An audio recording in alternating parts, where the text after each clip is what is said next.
Hello everyone. In this session we are doing one more derivation by considering fault through impedance. So we are going to consider the fault through impedance present in single line to ground fault, line to line fault, double line to ground fault. So on an unloaded generator. So before proceeding for the derivation, so first we should know what is this fault through derivation. So in the previous session we have considered the short circuit fault or the shunt fault between the one conductor to the ground or between the one conductor with the another conductor, and also between the two conductors with respect to ground. So this is the derivations which we have done in the previous session. But in all these derivations we have not considered there is a presence of impedance between the conductors and with respect to ground. So this impedance we have neglected in the previous session, but we need to consider the presence of impedance between the fault point. So that is this particular derivation is.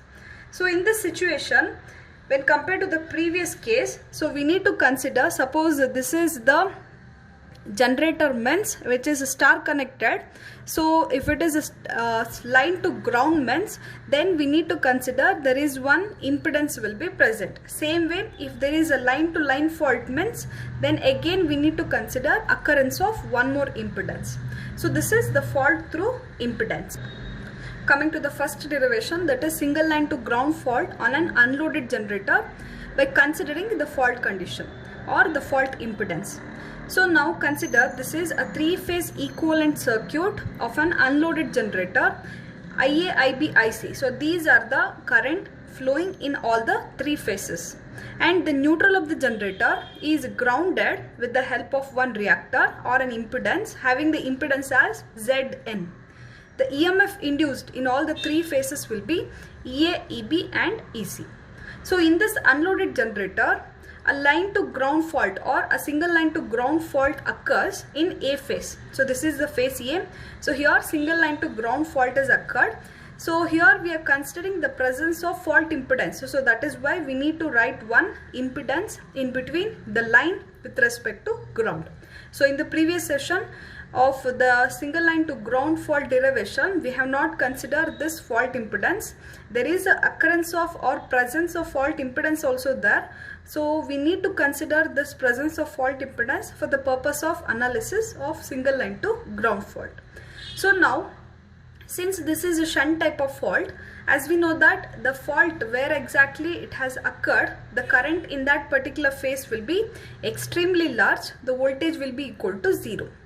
So same thing we are going to apply here, and since the IB and IC, these are acting as an open circuit, so current through that particular phase will be equal to 0, but the voltage will be maximum. So now we'll write the terminal condition first.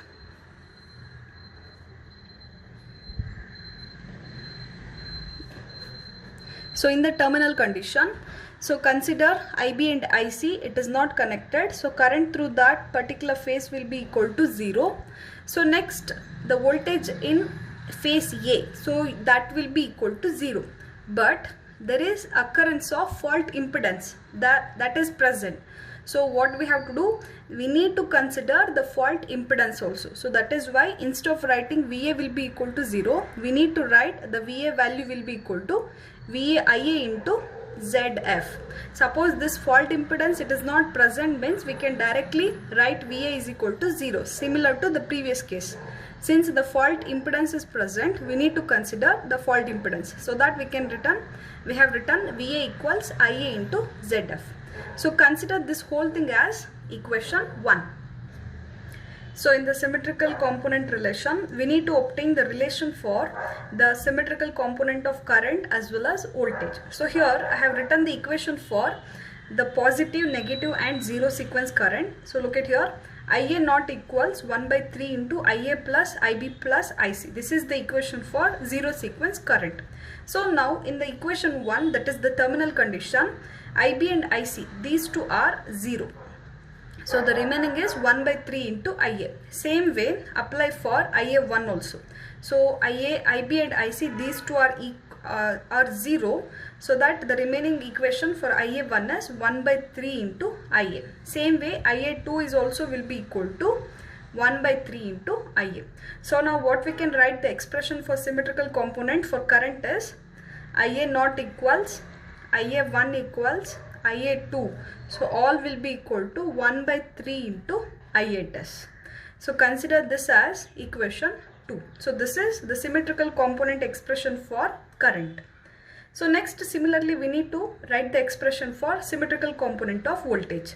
But look at the terminal condition. So we have written the two line currents, but only one voltage expression will be there. So that we can directly write the expression for VA. So the expression for VA from the symmetrical component is VA equals VA naught plus VA1 plus VA2 it is. But what is the value of VA from equation 1? It is IA into ZF. So now what we can write the voltage expression for a symmetrical component is VA naught plus VA1 plus VA2. So this will be equal to IA into ZF. So this is equation 3. So equation 2 is the symmetrical component of current equation and equation 3 is symmetrical component of voltage equation. So now by seeing this equation 3, we need to draw the interconnection of sequence network. So now observe, what does it indicate? The equation 3, sum of all the voltages, all the sequence voltages, that is positive sequence, negative sequence and 0, all are summation it is, sum it is. It is equal to IA into ZF. So that means the positive is connected in series with the negative, negative is connected in series with the 0 sequence. If the sum of this is equal means then all the three sequences are connected in series. So based on that we'll write the interconnection of sequence network. This is the interconnection of sequence network for single line to ground fault through a fault impedance. See, observe the equation 3. So here we can write the equation 3, since from the equation 2 what we have written, all the three sequence current IA0, IA1, IA2 all will be equal to 1 by 3 times IA. That means we can write the equation for IA as 3 into IA0 also. So now instead of writing IA, we can replace the value of IA as 3 into IA0. So now the same equation we can also rewrite it as VA0 plus VA1 plus VA2 will be equal to 3 into IA0 into ZF it is, because the value of IA is 3 into IA0. So now this is the impedance which has been present in the single line to ground fault. So now what is this value? See, observe here. So here IA0 current will be coming and that is being connected to the impedance. So the value of this impedance will be 3 into ZF it is. This is the interconnection of sequence network. So the interconnection circuit is just similar to without fault impedance case also, but we need to include one impedance after the IA0 it has been going to the source voltage EA. So now based on this interconnection of sequence network, we will obtain the expression for IA0, IA1, IA2. Similarly, all the three sequence voltage VA1, VA2 and VA0. So coming to the sequence quantities. So sequence quantity means writing the expression for the current as well as the voltage. So observe the equation 2. So what we have written, all the three sequence current are equal. So that we have written one single expression for all the sequence current by using Ohm's law. The voltage divided by impedance. See, in the entire circuit, the voltage is only EA divided by impedance. See, previously we have three impedances are there. This is the fault impedance derivation. We have a one more impedance will be added, that is 3 into ZF. So this is the equation for the sequence quantities of current it is. So now consider this as equation 4. So next, similarly, we need to obtain the equation for VA1, VA2 and VA0. So how do we write the expression for VA1? So VA1 will be equal to EA minus IA1 into ZF. EA minus IA1 into Z1, sorry. So since the IA1 value, it is already known from the equation 4. So instead of writing EA minus IA1 into Z1, so we substitute the value of IA1 in the VA1 equation. So that we can write the simplified equation for VA1. So EA minus IA1 is EA divided by Z1 plus Z2 plus Z0 plus 3 into ZF whole multiplied with Z1. So after substituting the value of IA1 here, take a LCM for these two equations. So Z1 and Z2 get cancelled and EA is a common term that we have taken it outside. So this is the simplified equation after multiplying IA1 in the VA1 equation. So consider this as equation 4. So this is the equation for VA1. So next similarly write the equation for VA2. So VA2 will be equal to, look at the circuit, VA2 will be equal to minus of IA2 into Z2 it is. It is minus of IA2 into Z2. Again here also we know the value of IA2 from equation 4, substitute that here in the VA2. So that is minus of EA Z2 whole divided by Z1 plus Z2 plus Z0 plus 3 into ZF. So this is the expression for VA2 here.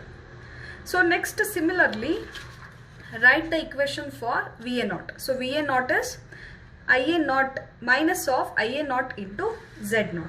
So VA0 will be minus of IA0 into Z0. So again substitute the value of IA0 given in equation 4. So we can write minus of EA Z0 divided by Z1 Z2 Z0 plus 3 into ZF. So this completes the sequence quantities for a line to ground fault with fault impedance.